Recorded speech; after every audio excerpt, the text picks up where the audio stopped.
Hello विद्यार्थी मित्रों, good afternoon. ધોરણ 12ના વિદ્યાર્થી અને એમાં આપણે બાયોલોજીનું બીજું પ્રકરણ સપુષ્પી વનસ્પતિમાં લિંગી પ્રજનન. હવે જો આગળનું એક લેક્ચર જે ગયું એ 10મું હતું, બરાબર છે. પણ બોર્ડમાં 11મું એવું 11મું પ્રકરણ લખેલું અને હવે આપણે 11મું આવ્યા. આનાથી આગળનું લેક્ચર હતું એ 10મું હતું અને હવે આપણે 11મું પ્રકરણની વાત કરીએ. તો એમાં આપણે બીજની રચના જોઈએ. બીજમાં આપણે જોયું કે બીજની અંદર બીજા વરણ કે બીજા વરણો હોય અને બીજું હોય ભ્રૂણધરી. આવ્યું કે જે ભ્રૂણધરી છે એટલે આપણે કહીશું આખું ભ્રૂણ કહીશું. બીજ ઉપર રહેલા બીજા વરણ અને અંદરનો તમામ જે ભાગ કહેવાય એ કહેવાય ભ્રૂણ.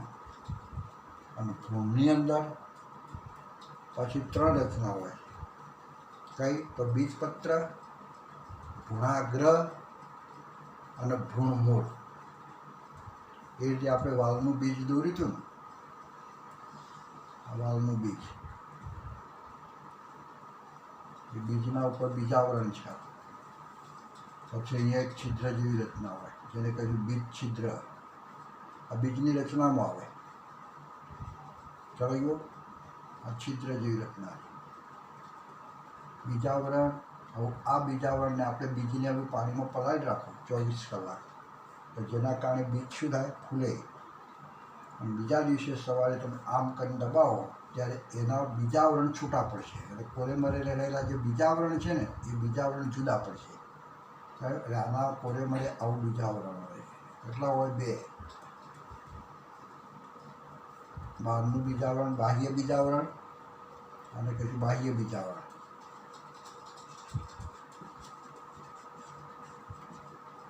અને અંદરનું જે કહીશું એ અંતઃ બીજાવરણ. અંતઃ બીજાવરણ. અને બાહ્ય છે ને જરા સખત છે એટલા માટે એને કહીશું ટેસ્ટા.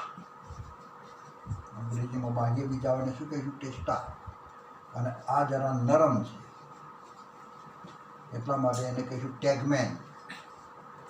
એને શું કહેવાય છે? ટેગમેન.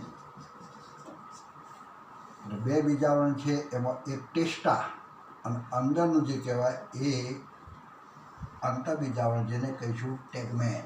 ટેસ્ટા અને ટેગમેન. અને બાકીનો અંદરનો જે ભાગ રહ્યો તેમાં આપણે શું કહીશું? તો બીજપત્ર. તો આપણે કહેતા આ 2 બીજપત્રો હોય. વાલનું બીજ હોય તો એમાં 2 બીજપત્રો હોય. આખું બીજ તમે જુઓ તો આ પ્રમાણે 2 બીજપત્ર થયું. અને એટલે આ 2 બીજપત્રો અને આ જે કહીશું એના ઉપર લાગેલી આ ભ્રૂણની ધરી, અથવા જે ભાગ કહીશું એ ભ્રૂણધરી થયો. એમાં આગળનો જે ભાગ કહીશું આ ભ્રૂણાગ્ર. આ ભ્રૂણધરીની સાથે 2 બીજપત્રો જોઈન્ટ છે. આ 2 બીજપત્રો જે બતાવ્યા એની સાથે જોઈન્ટ.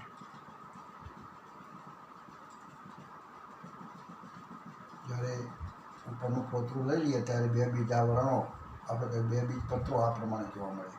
એટલે આ કહેવાય બીજપત્ર. અને આપણે શું કહીશું? બીજપત્ર કહીશું. બીજપત્ર.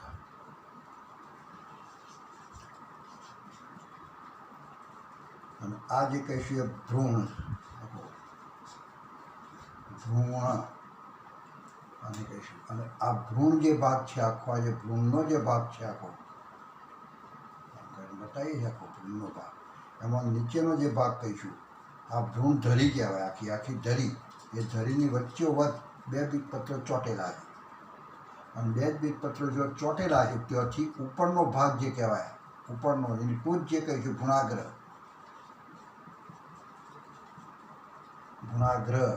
આવું ભ્રૂણાગ્ર અને 2 બીજપત્રો જો ચોંટેલા છે તે, તો આ ધરીને કહેવાય ઉપરાક્ષ. એને કહીશું ઉપરાક્ષ. હવે બીજપત્રો જો ચોટેલા છે અને નીચેનો જે ભાગ છે એની ટોચવાળો જે ભાગ છે એને કહીશું ભ્રૂણમૂળ. ભ્રૂણમૂળ. તો ભ્રૂણમૂળ અને જો બીજપત્રો ચોટેલા છે ત્યાં સુધીની ધરીને કહીશું અધરાક્ષ. અધરાક્ષ. જ્યારે આ બીજને આપણે વાવીએ આમ કરીને, આવું બીજ, બે બીજપત્રો આમ નથી કરતા, બે બીજપત્રો આમ જ છે, પણ અંદર શું છે એ જોવા માટે આપણે આ રચના બતાવી. તો આપણે જ્યારે આવા બીજને વાવીએ ત્યારે પાણી ચૂસે. બીજ શું કરે? પાણી ચૂસે. અને પાણી ચૂસે એટલે અંદરનો જે બીજપત્રમાં રહેલો જે ખોરાક છે ને એ કેટલાક ઉત્સેચકો જે હાજરીમાં પાચન થઈને ગ્લુકોઝ બને, અને એ ગ્લુકોઝ મળવાથી આ વિકસિત થાય, સક્રિય બને, ભ્રૂણ ધરી સક્રિય બને. અને સક્રિય બનવાના કારણે ભ્રૂણમૂળનો વિકાસ થાય. સૌથી પહેલો ભ્રૂણમૂળનો વિકાસ થાય અને વિકાસ પામી અને જો બીજ છિદ્ર છે ને ત્યાં થઈને બહાર નીકળે એટલે આદિમૂળ બને. ભ્રૂણમૂળ વિકાસ પામી આદિમૂળ મળે અથવા કંઈ પ્રાથમિક મૂળનું નિર્માણ થાય. થયું. અને ઉપરનો ભાગ જે છે એ સક્રિય થઈ અને આગળની બાજુ જમીનની બહાર તમે જો તો એ પરોઢતંત્રની રચના કરી અને એમ કરીને બીજનું બીજાંકુરણ થતું જોવા મળે. તો આ બીજ છે આવું. એટલે એ બીજ એ આપણી કૃષિનો પાયાનો એકમ કીધો હતો આપણે. પુખ્ત બીજ જલરહિત થવું જરૂરી છે. ક્યારે પુખ્ત બીજ બને? તો એ બીજમાંથી પાણી નીકળી જાય, જલરહિત થાય, કારણ તારે સૂકું થાય ત્યારે પુખ્ત બીજ થયું કહેવાય. પુખ્ત બીજ, કમ્પ્લીટ બીજ ક્યારે કહેવાય? તો એ જલરહિત થાય, અને જલરહિત થાય ત્યારે સૂકું થાય, અને સૂકું થાય ત્યારે તેમાં રહેલો જે ભ્રૂણ છે એ વૃદ્ધિ પામવાનું બંધ. અને જ્યાં સુધી અંદર રહેલા ભ્રૂણને વૃદ્ધિ નહીં ત્યાં સુધી બીજનું અંકુરણ નહીં, અને ત્યાં સુધી બીજ શું કહેવાય? તો એ બીજ સુષુપ્ત અવસ્થામાં છે. અને આવી સુષુપ્ત અવસ્થા અમુક દિવસો સુધી હોય, કેટલાક મહિનાઓ સુધી હોય, કેટલીક તો સુષુપ્ત અવસ્થા તમે જુઓ તો વર્ષો સુધીની જોવા મળે છે. જાણ્યું? એટલે બીજની સુષુપ્ત અવસ્થા થાય છે એટલે આપણે બિયારણ અથવા કહીશું બીજને સંગ્રહી શકીએ છીએ. અને સંગ્રહ્યા પછી આપણે એનો ઉપયોગ શેમાં કરીએ? તો એનો આપણે જે સંગ્રહ છે બીજ, તો એનો ઉપયોગ આપણે ખોરાક તરીકે કરીએ. અને ખાતો ખાતો વધે અને આપણા જોડે જમીન હોય તો એ બીજ વધે તો આપણે જમીનની અંદર વાવવા માટે ઉપયોગ કરીએ છીએ, કે જેથી આપણને જેટલા દાણા વાવીશું એનાથી અનેક ગણા દાણા આપણને પાછા પ્રાપ્ત થાય, કે જેથી એમાંથી ખોરાક ખાધે જવાનો, વધે તે વાવવાનું, અને એમ કહીને આપણે પાક લીધા કરીએ છીએ, બીજ લીધા કરીએ છીએ. તો આમ મોટાભાગના જાતિમાં બીજ વર્ષો સુધી જીવંત રહે છે. અમુકમાં મહિનાઓ સુધી, અમુકમાં વર્ષો સુધી જીવંત રહે છે. અને જ્યાં સુધી જીવંત રહે છે ત્યાં સુધીની એ અવસ્થાને આપણે કહીએ સુષુપ્ત અવસ્થા. જ્યારે બીજ જમીનમાં પડે અને પોગરવાનું ચાલુ કરે, અંકુરણ પામે, બીજાંકુરણ થાય, ત્યારે આપણે એની સુષુપ્ત અવસ્થા નાબૂદ થઈ અને એની વૃદ્ધિ કરવાનું ચાલુ કરે. જ્યારે બીજમાં બીજાંકુરણ થાય ત્યારે એ આપણે કહીશું વૃદ્ધિનું સૂચક છે. એટલાથી કહીશું કે વૃદ્ધિ ચાલુ થઈ ગઈ. એ તો આવા કેટલા બીજ તો એ રીતે આપણને જોવા મળે.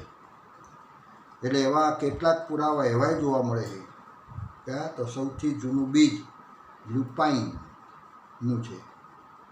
અને આ લ્યુપાઇનસ એ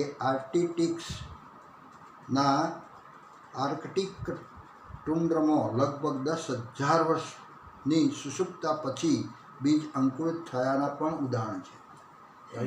એટલું બધું બીજ જૂનું, એટલું જૂનું, 10,000 આપણે કહીશું 10,000 વર્ષ જૂનું. અને એવા જૂના બીજને પણ વાવી અને એમાંથી અંકુરણ થયું છે. ત્યાં સુધી સુષુપ્ત અવસ્થામાં રહ્યું. બીજ કોઈ પણ બીજ તમે જો લાગે સૂકું, વાસ્તવમાં સૂકું જ ખરું, એકદમ સૂકું આપણને એમ લાગે કે પાણી નહીં હોય, પણ કોઈ બીજ પાણી વગરનું હોતું નથી. થોડું ઘણું અલ્પ પ્રમાણમાં પાણી હોય, અને અલ્પ પ્રમાણમાં પાણી છે એટલા માટે થોડું જીવિત જોવા મળે. અને એ બીજની ભ્રૂણ જે કહીશું એ સુષુપ્ત અવસ્થામાં પડે છે. સહેજ પછી એને વધારે પાણી અડશે એટલે તરત પોગરવાનું ચાલુ કરશે. તો આવા કેટલાક બીજ તમે જુઓ તો 10,000 વર્ષ સુધી આવા પુરાવા છે. તાજેતરમાં હમણાં 2000 વર્ષ જૂનું બીજ, ખજૂરનો બીજ કયો, ખજૂરનો બીજ પણ 2000 વર્ષ જૂનો, અને એ બીજને પણ બીજાંકુરણ થયાના પુરાવા છે. અને આવા બીજ એ દરિયાની નજીક રહેલ, દરિયાની નજીક રાજન હેરોલ્ડના મહેલમાં, રાજન હેરોલ્ડના મહેલમાં આ ખજૂરી મળી આવી હતી. ચલાવ્યો કે જે 2000 વર્ષ જૂનું બીજ હતું, અને એ દરિયાના નજીક રાજન હેરોલ્ડ મહેલ ત્યાં આગળ ખજૂરી આપણે જોઈ છે. તો આ રીતે બીજ તમે જુઓ તો એ સુષુપ્ત અવસ્થામાં હોય તો દરેક બીજની સુષુપ્ત અવસ્થા જુદી જુદી છે. જેમ પરાગરજની તમે જુઓ તો જીવિતતા અલગ અલગ હોય. આપણે કહેવાય ઘઉંનું બીજ કેટલા સુધી, તો ઘઉંનું બીજ અડધો કલાક જીવિત રહે. અડધા કલાકની અંદર તો એ પરાગાસર પર પડે, અને તો જ પરાગરજનું અંકુરણ થાય અને ફલનની ક્રિયા કરી શકે. અડધા કલાક પછી, તો અડધા કલાક પછી એ પરાગરજ પાછી એની નકામી થઈ જાય, મરી ગયેલી હોય. એનું જીવન તમે જુઓ તો આપણે કહીશું અડધો કલાક, કેટલાકમાં તમે જો કલાક, કેટલાકમાં તમે 3 કલાક, આવી રીતના જુદી જુદી વનસ્પતિના પરાગરજની એ રીતે બીજમાં પણ તમે જુઓ તો દરેકનું જીવન જુદા જુદા વર્ષો સુધી હોય છે. ખ્યાલ ગયો? એટલે આમ સપુષ્પી વનસ્પતિમાં લિંગી પ્રજનનના સંક્ષિપ્ત વર્ણન બાદ હવે ઘણા પ્રશ્નો થાય. બધું લિંગી પ્રજનનમાં આપણે બધું વર્ણન કર્યું, અને એમાંથી આપણને કેટલાક પ્રશ્નો થાય. સપુષ્પી વનસ્પતિની પ્રજનન ક્ષમતા વિશે જાણવાનો પ્રયત્ન કરવો જોઈએ. સપુષ્પી વનસ્પતિ છે એમાં લિંગી પ્રજનન થાય તો એની ક્ષમતા કેટલી છે, પ્રજનન ક્ષમતા, કેટલી વખત ફૂલ આવે અને કેટલી વખત ફલનની ક્રિયા થાય, અથવા એમાંથી કેટલા બીજ બને, આ પ્રજનન ક્ષમતા. ભ્રૂણપૂટમાં હાજર અંડકોષની સંખ્યા. કયો લિંગી પ્રજનન જોઈએ છીએ તો આપણને આ પણ થાય કે ભ્રૂણપૂટ છે, તો ભ્રૂણપૂટની અંદર અંડકોષો કેટલા, તો અંડકોષોની સંખ્યા. પછી એક અંડકમાં, અંડક એક છે, જોઈએ અંડક એક, એમાં ભ્રૂણપૂટ કેટલા. કયો? પછી બીજાશયમાં અંડકની સંખ્યા કેટલી, બીજાશય હોય તેમાં અંડક કેટલા. કયો? આપણે આમ કહીશું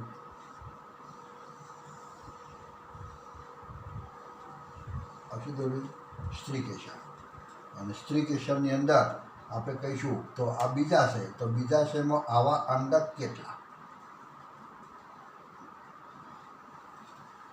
અંડક જોડી, તો આવા અંડક કેટલા.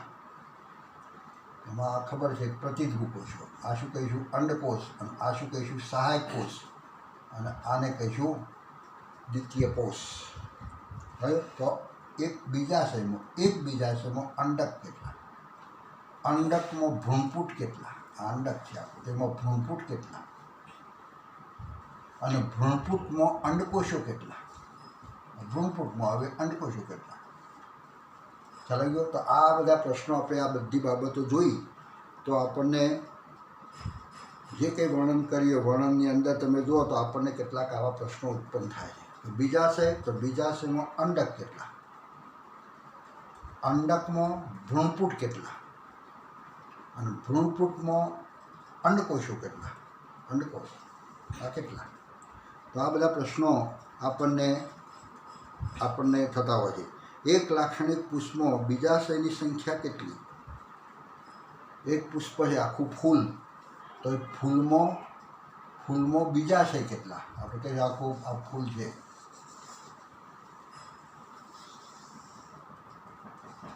ફ્લાવર,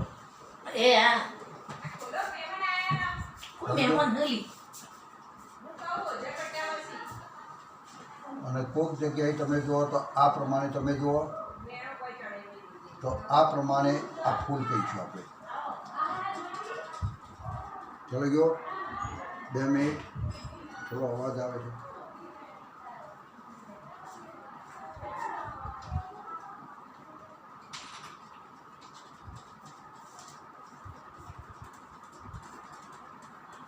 ચાલો તો આખું ફૂલ.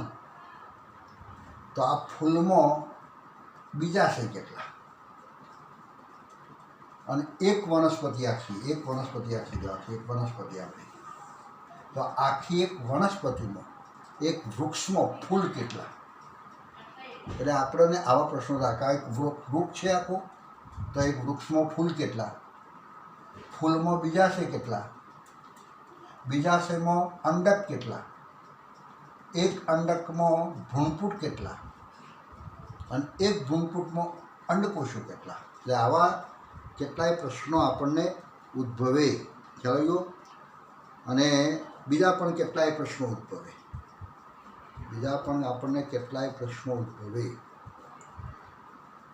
હવે તમે જુઓ તો વનસ્પતિના નામ વિચારી શકો છો જેના ફળમાં ખૂબ જ મોટી સંખ્યામાં બીજ હોય?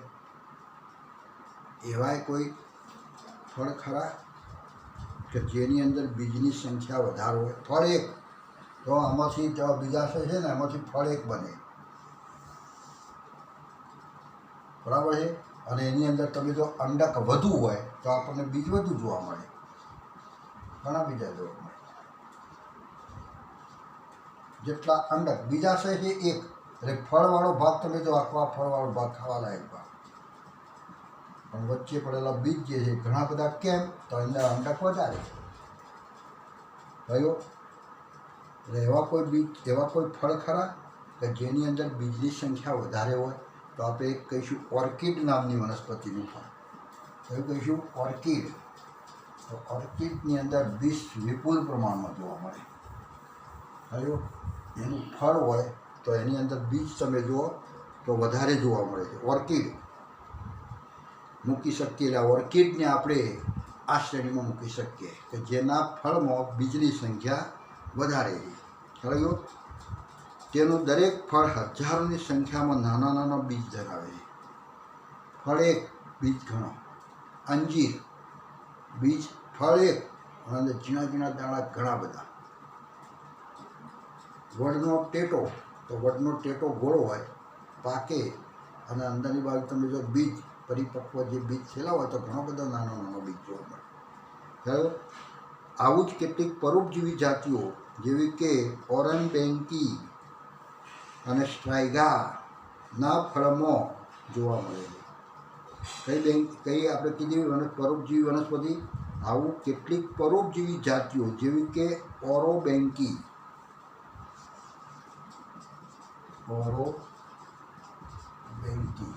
આ પરોપજીવી જાતિ છે.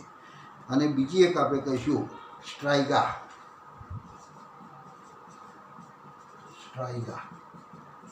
આ બે વનસ્પતિ એ પરોપજીવી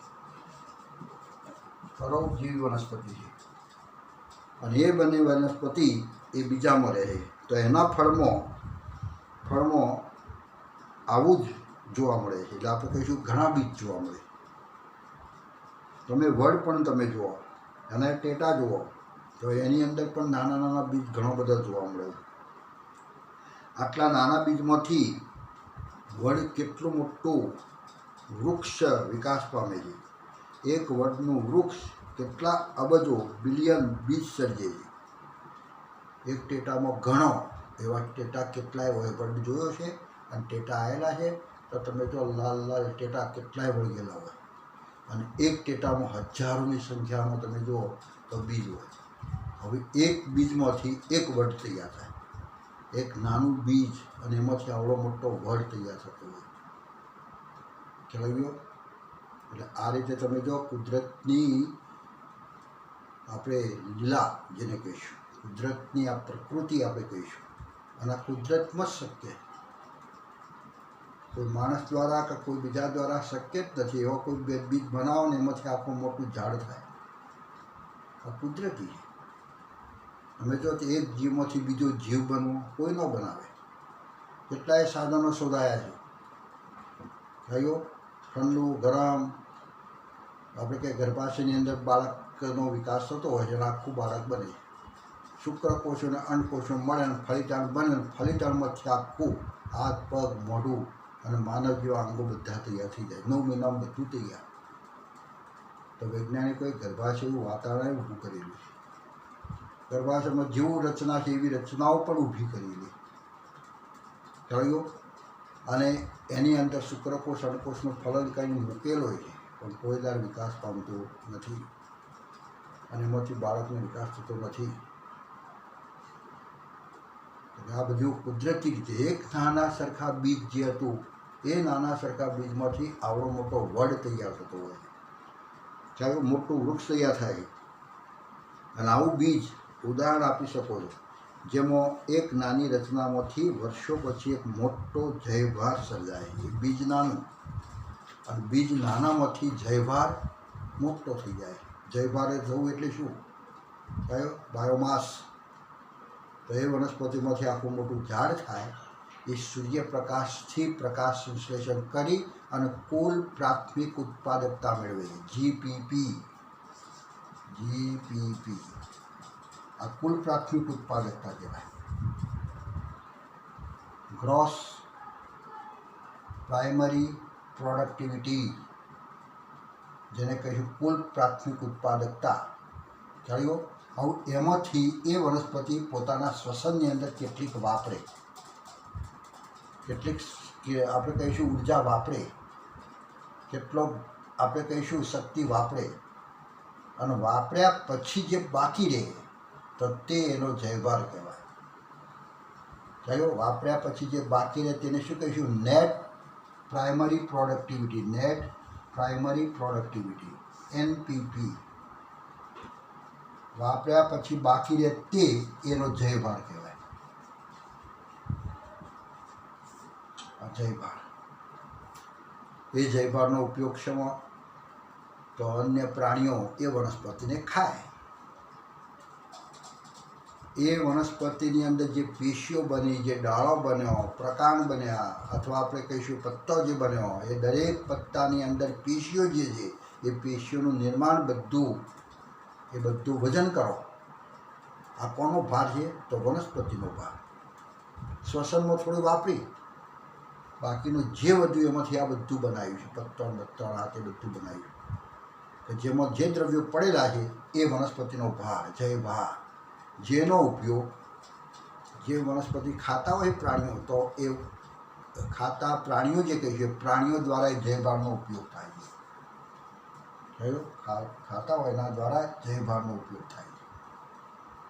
એટલે આપણે કોનો ઉપયોગ કરીએ છીએ? જો આપણે શાકાહારી હોઈએ, વનસ્પતિનો જ ખોરાક તરીકે ઉપયોગ કરીએ તો આપણે વનસ્પતિનો જયભારનો ઉપયોગ કરીએ ખોરાક તરીકે અને આપણામાં આવે. એટલે આપણામાં જે આવ્યો તો એના દ્વારા આપણે પણ કેટલુંક કાર્બનિક બીજા દ્રવ્યો બનાવીએ છીએ. આ શું કહેવાય? બીજા કાર્બનિક દ્રવ્યો બનાવીએ છીએ. આપણે તો વનસ્પતિમાં જે લીધા તત્વો લીધા, ના બીજું લીધું, ના કાર્બનિક દ્રવ્યો લીધા, બીજું લીધું, બધું લીધું, કાર્બનિક લીધા છે. પણ એ જે બધા લીધા એ લીધા પછી આપણું શરીરની અંદર ફરી પાછી ક્રિયાઓ થઈ અને બીજા કેટલાક દ્રવ્યોનું નિર્માણ કરે છે. ટોટલ કેટલા દ્રવ્યો નિર્માણ પામે? તો એને કહીશું આપણે ગ્રોસ સેકન્ડરી પ્રોડક્ટિવિટી, GSP. અને જે બનાવ્યા એમાંથી આપણે શ્વસનની ક્રિયામાં કેટલાક વાપરીએ છીએ અને વાપર્યા પછી જે બાકી રહી જાય તો તેને કહીશું net secondary productivity. Net secondary productivity. ચાલો હવે આ જે વધ્યું તે આપણી પાસે આપણા શરીરની અંદર ચામડીમાં, સ્નાયુમાં, હાડકામાં, આ બધાની અંદર કેટલાક દ્રવ્યોને ભરાવ કરી દઈએ છીએ તો એ આપણું કહીશું જયભાર. શું કહેવાય? જયભાર. તો અહીંયા કહેવાનું શું છે? એક નાનું સરખું બીજ અને એ વાવો, ખોરાક પાણી બધું મળે જમીનની અંદર કે જેના કારણે આખો મોટો એક વડ તૈયાર થઈ જાય. અને વડ જે તૈયાર થયો તો દરેક પત્તામાં કેટલું ભરેલું છે બધું, એક પત્તામાં કેટલું છે, એક ટેટામાં ઘણું બધું છે, એક પ્રકારમાં તમે જો ઘણું બધું છે. તો આ બધું શું કહેવાય? જયભાર. એક નાના સરખા બીજમાંથી આટલો મોટો જયભાર નિર્માણ પામે બરાબર, આટલો મોટો જયભાર નિર્માણ પામે. તો આટલા સુધી આપણે બીજની રચનાની વાત કરી. હવે આપણે જોવું છે અસંયોગી જનન અને બહુભ્રૂણતા.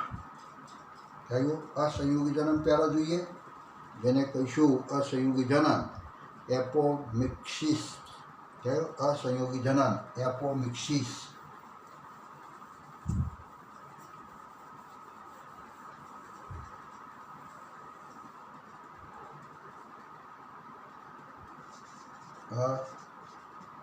અસંયોગી જનન. અસંયોગી જનન પહેલાં આપણે અસંયોગી જનન, પછી આપણે જોઈશું બહુભ્રૂણતા. બહુભ્રૂણતા.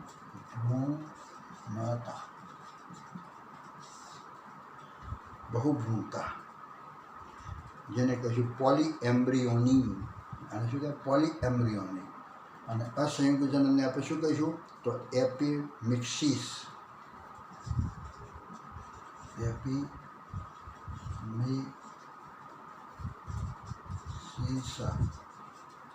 એપિમિક્સિસ થયું. એટલે એપિમિક્સિસ શું છે?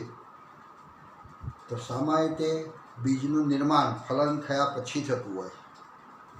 થયું. બીજ એ ફલનની અંતિમ નિપજ કહીશું. બીજ શું કહીશું? તો ફલનની અંતિમ નિપજ. અને બીજ શું છે? તો લિંગી પ્રજનનની અંતિમ નિપજ. અને બીજ આપણે કહીશું એ ફલનની અંતિમ નિપજ છે બીજ. છતાં એસ્ટ્રેસી અને ઘાસના કુળની કેટલીક સપુષ્પી વનસ્પતિમાં એક ખાસ પ્રકારની ક્રિયાવિધિ દર્શાવે છે. આ બે કુળની અંદર ફલન થતું નથી. ફલન થયા પછી બીજ થાય. યાદ રાખો. કયું? આપણે કહીશું પેલું અંડક હતું અને અંડકની અંદર ફલનની ક્રિયા થઈ ગઈ અહીંયા અંડકોષ સાથે, અને અંડકોષ જે હતો એમાં ફલનની ક્રિયા થઈ અને એમાંથી પછી એમ કહીને આપણે કહીશું બીજ બને. અને બીજાશયવાળો જે ભાગ છે ને એ બીજાશયવાળો ભાગ વિકાસ પામી અને એમાંથી ફળ બને. એટલે આ બીજ બન્યું અંડકમાંથી, અંડકોષમાંથી ફલન થઈને બનેલું છે. અને આ જેલો ભાગ જે ફલન થયા પછી આ બીજાશય હોય એ વિકાસ પામી અને એમાંથી ફળ બને. આ ફળનો ભાગ બને. પણ કઈ? ઘાસના કુળની વસ્તુ હોય. ઘાસનું કુળ. ઘાસનું કુળ કયો? અને એ ઘાસનું કુળ તમે જુઓ તો કેટલીક વિશિષ્ટતા દર્શાવે છે. કયો? કઈ કુળ? તો આપણે કહીશું ઘાસનું કુળ, અને બીજું એક કહીશું એસ્ટ્રેસી. આ પણ કુળ છે. આ પણ ઘાસનું કુળ. ઘાસના કુળની વનસ્પતિઓ અને એસ્ટ્રેસી કુળની વનસ્પતિઓની અંદર એક જુદી જ સપુષ્પી વનસ્પતિમાં એક ખાસ પ્રકારની ક્રિયાવિધિ જોવા મળે, જેમાં તેઓ ફલન વગર, અંડકોષનું ફલન થાય નહીં પરાગરજ દ્વારા, નરજન્યુ દ્વારા અંડકનું ફલન થાય નહીં, એટલે ફલન વગર બીજનું નિર્માણ કરે છે. ફલન વગર બીજનું નિર્માણ. તો એ ક્રિયાને આપણે શું કહીશું? અસંયોગી જનન. સંયોજન થતું નથી. સંયોજન વગર આપણે કહીશું બીજનું નિર્માણ, ભ્રૂણનું નિર્માણ. સંયોજન વગર ભ્રૂણનું નિર્માણ, બીજનું નિર્માણ થાય તો તેને કહીશું અસંયોગી જનન. થયું. એટલે એનો આપણે કહીશું એપિમિક્સિસ, અને એને એપિમિક્સિસ કહેવાય. અને બીજું આપણે એને શું કહીશું? અનિર્ભેરતા. અનિર્ભેરતા. અને બીજો ગુજરાતી શબ્દ છે અનિર્ભેરતા, જેને અનિર્ભેરતા, અનિર્ભેરતા અથવા અનિર્ભેરતા, અનિર્ભેરતા અથવા એપોમિક્સિસ કહીશું, અથવા ગુજરાતીમાં કહેવું હોય તો અસંયોગી જનન. ચાલો. તો એને કહેવાય ફલન વગર ફળ નિર્માણને શું કહેવાય?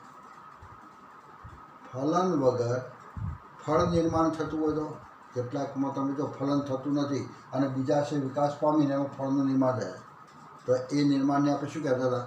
તો એને આપણે ફળ નિર્માણ કહેતા હતા. થયું. એટલે આપણે એને કહેતા હતા બીજ રહિત ફળ. ચાલ્યો, ફલન વગર જો ફળનું નિર્માણ થાય તો એ આગળ શબ્દ આપ્યો અફલિત ફળો. એને શું કહેતા હતા? અફલિત ફળ. અફલિત ફળ. પાર્થેનો જે નીચે શું કહેતા હતા? અફલિત ફળને આપણે શું કહેતા? પાર્થેનો કાર્પિક ફ્રૂટ. પાર્થેનો કાર્પિક ફ્રૂટ કહેતા હતા. ફલન વગર ફળનું નિર્માણ થાય તો ફલન થયું નથી, ફળ બને કે જેમાં બીજ ના હોય તો તેને આપણે કહીશું પાર્થેનો કાર્પિક અથવા કહીશું અફલિત ફળ. જેને શું કહેવાય? અફલિત ફળ તરીકે ઓળખીશું. એટલે ફલન વગરને શું કહેવાય? તો પાર્થેનો કાર્પિક અથવા કહીશું અફલિત ફળ કહીશું આપણે.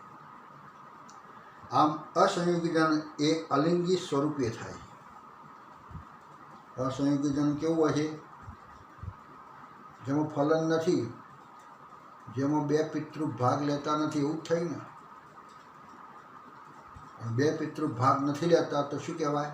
ફલન નથી થતું, જોડાણ નથી થતું, તો અલિંગી. તો અલિંગી પ્રજનન જેવું છે.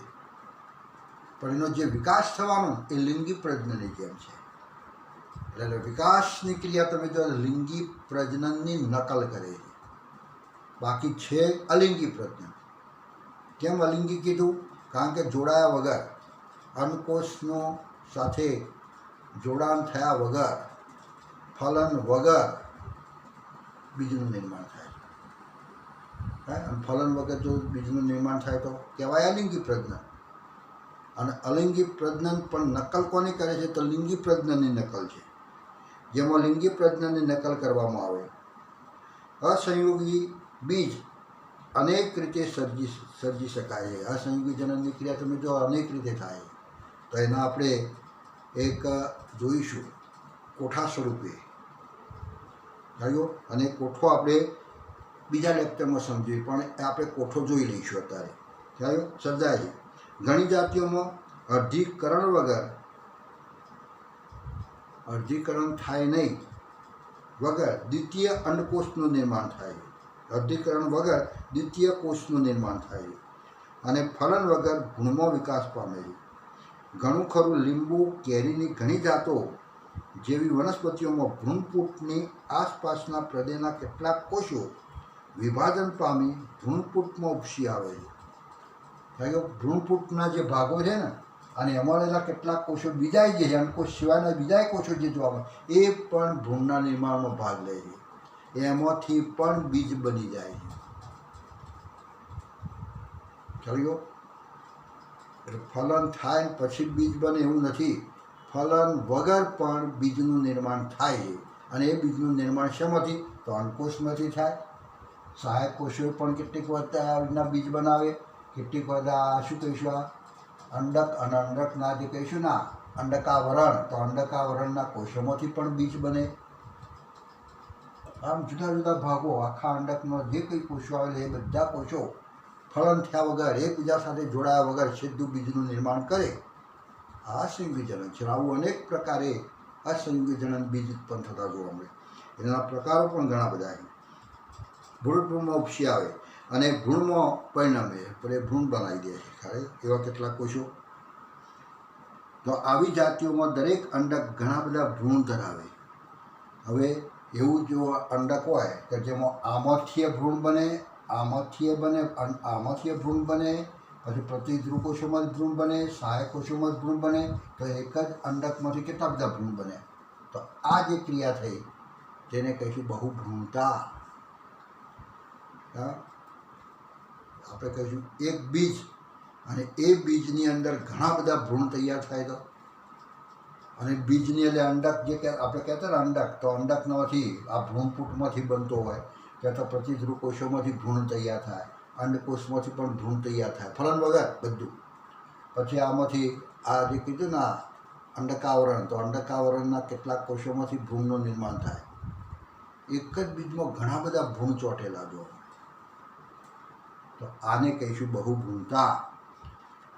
એક બીજમાં એક કરતાં વધુ ભ્રૂણની હાજરી.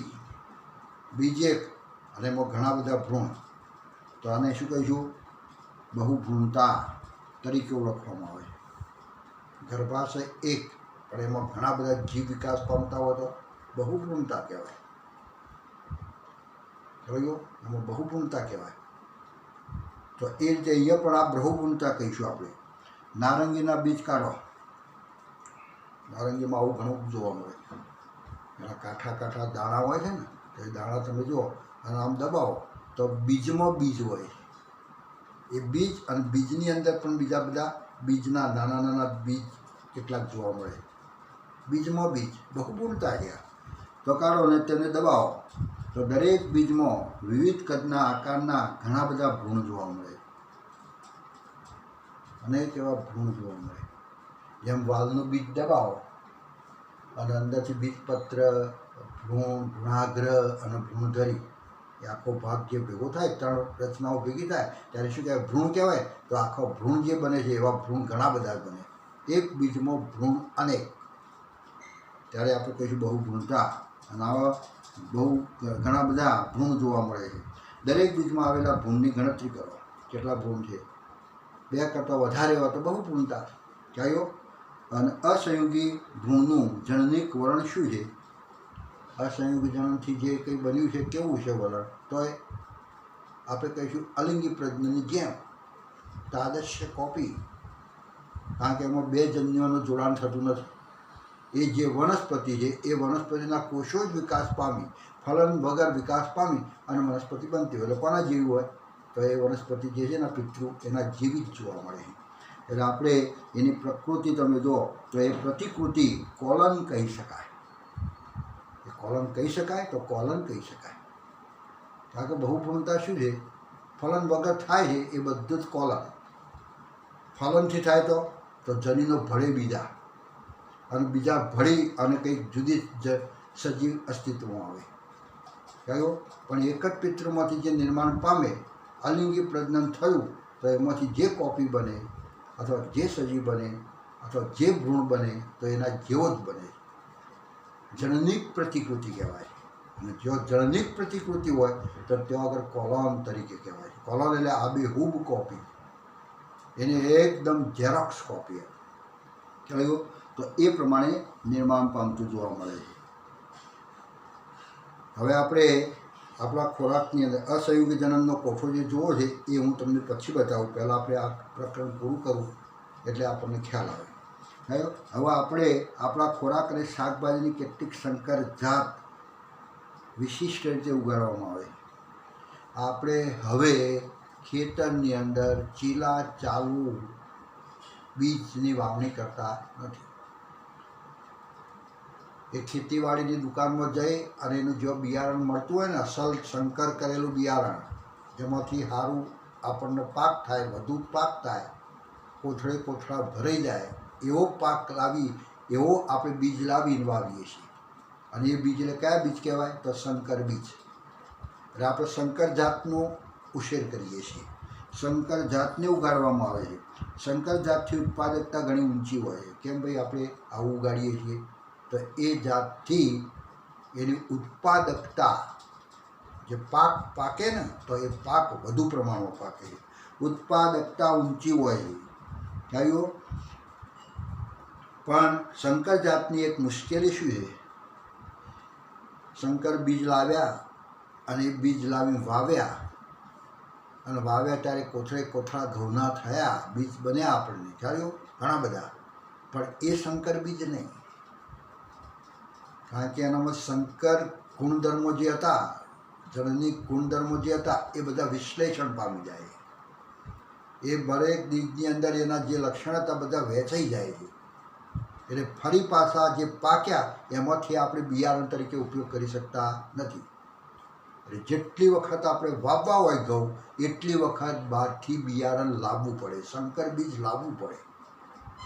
સંકર બીજ ઉગાડીને જે પાકે તે સંકર નહીં, એને પાછું ફરી વાવો તો એ સંકર નહીં, એને વાવો તો ફરી સંકર નહીં. કારણ કે એક વખત અને જેટલી વખત વાવણી કરવી એટલી વખત લાવવું પડે. કેમ દર વખતે લાવવું પડે છે? કારણ કે એમાંથી પાકેલો જે પાક છે એ સંકર બીજ રહેતો નથી. એમાંથી સંકર ગુણધર્મ જે કહેવાય છે, કેટલાક લક્ષણો જે જોવા મળે છે સારા, એ વિશ્લેષણ પામી જાય, એ વિઘટન પામી જાય છે. એટલે એ બીજમાં ના પણ આવે. એટલે આ એક મુશ્કેલી છે. એટલે ખેડૂતોને આ બિયારણ મોંઘું પડે છે. સંકર બીજ જ લાવવું પડે અને આ બિયારણ એમને જરા મોંઘું પડે છે. કહ્યું? એટલે આ એક મુશ્કેલી છે કે દર વર્ષે સંકર બીજ ઉત્પન્ન કરવા પડે છે. દર વર્ષે સંકર બીજ લાવવા પડે કે તો ઉત્પન્ન કરવા પડે. સંકર જાતમાંથી મળેલ બીજને ઉગાડવામાં આવે, એ જાતમાંથી જે બીજ મળે આપણને વાવવાથી જે બીજ મળે અને એને ઉગાડવામાં આવે તો સંતતિમાં લક્ષણોનું શું થઈ જાય છે? આવતા નથી.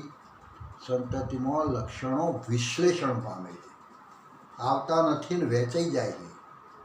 જે કંઈ સંતતિ એમાં કેટલાક લક્ષણો બીજા પેલા લક્ષણો બધા એક હથ્થું લક્ષણો એકમાં રહેતા નથી, વિશ્લેષણ પામે. પાક ઊંચો થાય પણ લક્ષણો વિશ્લેષણ પામી જાય છે. એટલે સંકર લક્ષણો જળવાતા નથી. સંકર બીજનું ઉત્પાદન મોંઘું છે. સંકર બીજ બનાવવું છે, મારે સંકર બીજ જ બનાવવું છે તો મારે એ રીતે ઉત્પન્ન કરવું હતો તો બહુ મોંઘું પડે છે, બહુ તકેદારી રાખવી પડે છે, કેટલા વર્ષો સુધી રાહ જોવી પડે છે, ત્યારે સંકર બીજ બનાવી શકાય. કહ્યું? અને તેથી ખેડૂતો માટે સંકર બીજની કિંમત વધુ પડે છે. જો આવા હાઇબ્રિડને અસંયોગી જન્મમાં રૂપાંતરિત કરવામાં આવે, આ બીજ જે બનાવ્યા એમાં આપણે કહીશું અસંયોગી જનન કરો એટલે શું છે? ફલન બગાડ. જે બનાવ્યું અને એને અસંયોગી જનનની પ્રજનન કરાવો. અસંયોગી જનન એટલે અલિંગી પ્રજનન કરાવો તો બીજની અંદર રહેલા જે જનીનો છે, બીજની અંદર રહેલા જે લક્ષણો છે એ વિશ્લેષણ પામશે નહીં. એમાંથી જે કંઈ બનશે બધામાં આવશે. પણ આવા પ્રયોગો ચાલુ છે પણ પ્રયોગો સફળ થયા નથી. તો આ સંતતિમાં લક્ષણોનું વિશ્લેષણ થતું નથી. જો એ રીતે કરવામાં આવે, અસહયોગી જનનમાં રૂપાંતર કરવામાં આવે, કહ્યું? હાઇબ્રિડને એટલે સંકર બીજને અસંયોગી જનન દ્વારા ઉત્પન્ન કરવામાં આવે અથવા રૂપાંતરિત કરવામાં આવે તો તે સંતતિમાં લક્ષણોનું વિશ્લેષણ થતું નથી, જેથી ખેડૂતો વર્ષો સુધી સંકર પાક મેળવી શકે છે. એટલે દર વર્ષે સંકર બીજ લાવવું પડે નહીં, પણ આપણે કહીશું અસંયોગી જનન જે કહીશું એમાં રૂપાંતરિત કરવું પડે. પણ એ રૂપાંતર આજ સુધી શક્ય બન્યું નથી કે જેથી આપણે ખેડૂતોને દર વર્ષે આપણે કહીશું આ લાવવું પડે. જ્યારે રૂપાંતરિત થશે અને શક્ય બનશે ત્યારે ખેડૂતોને આ બિયારણ સસ્તું પડશે. ઘણી વખત પ્રશ્નો તરીકે આવે છે, ખેડૂતોને સંકર બીજ ક્યારે સસ્તું પડશે? ખેડૂતોને સંકર બીજ હાલ જે મોંઘું છે એ ક્યારે સસ્તું પડશે? તો એ હાઇબ્રિડ બિયારણને અસંયોગી જનનમાં રૂપાંતરિત કરવામાં આવે કે જેના કારણે તૈયાર થતી જે સંતતિ છે એમાં વિશ્લેષણ થતું નથી, લાંબા સમય સુધી જળવાતું રહે છે કે જેના કારણે સસ્તું પણ પડે. સંકર બીજ સસ્તું પડે છે. ક્યારે રૂપાંતરિત કરો તો?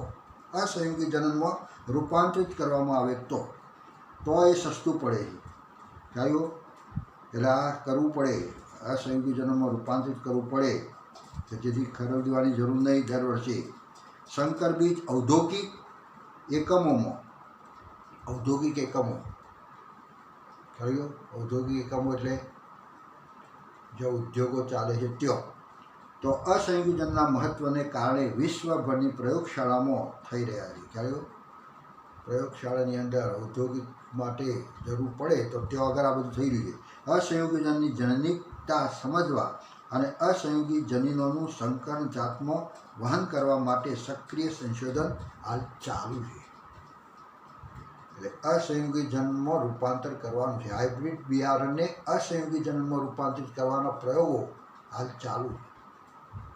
કારણ કે વધુ ઉદ્યોગોની અંદર આવું બિયારણ કેટલાની અંદર જરૂર પડે છે એટલે બધા પ્રયોગો ચાલુ છે. તો આ આપણે આટલા સુધી રાખીએ છીએ. તો આવજો અને